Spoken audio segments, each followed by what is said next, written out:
So magandang araw po. Ito po ang Top Gun PH.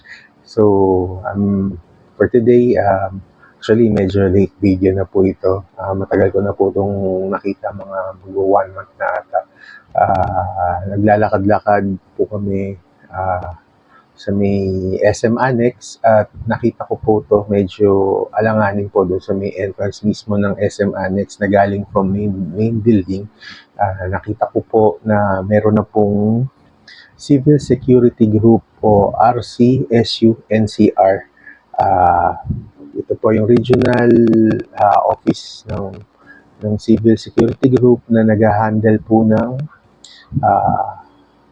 firearm registration, IT department, police clearance, at kung ano-ano pa pong mga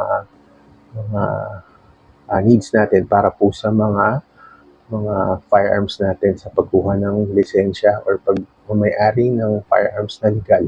So, ang services offered po nila ay LTAP, and license and LTAP of purposes of firearm registration, license to exercise security personnel, meron din tapos national police clearance. So, tapos yun po yung mga ino-offer nila daily.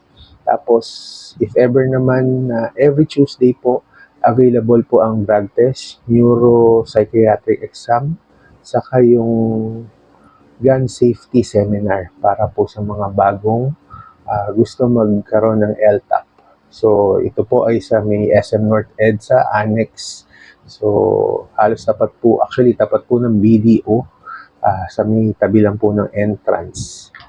Tapos, yung mga fees po, i-flash ko na rin po dyan para sa mga private individual, type 1 to type 5. Tapos, sa government service, 50% discount, LEA.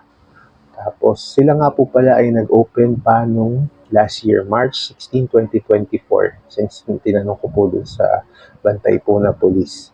So, ito po yung firearm registration. Sa small firearm ay 5 years, 2,000. Small arm, ibig sabihin po to yung mga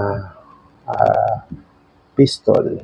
Tapos, light weapon po yung mga AR-15, 5.56, 5,000, saka 10,000. Tapos sa LEA, syempre may discount. Tapos extra barrel, 1,000, 2,000, and etc. So, good news po ito para sa mga taga Quezon City, para hindi na po natin kailangang makipagsapalaran sa parking sa one-stop shop. Kung taga Quezon City kayo, punta na po kayo sa SM North para sa ating mga LTAP and FEO o para sa mga civil security group needs po. So, thank you very much po. At sana po nagustuhan niyo po ang video na to at sana po nakatulong. Thank you very much po.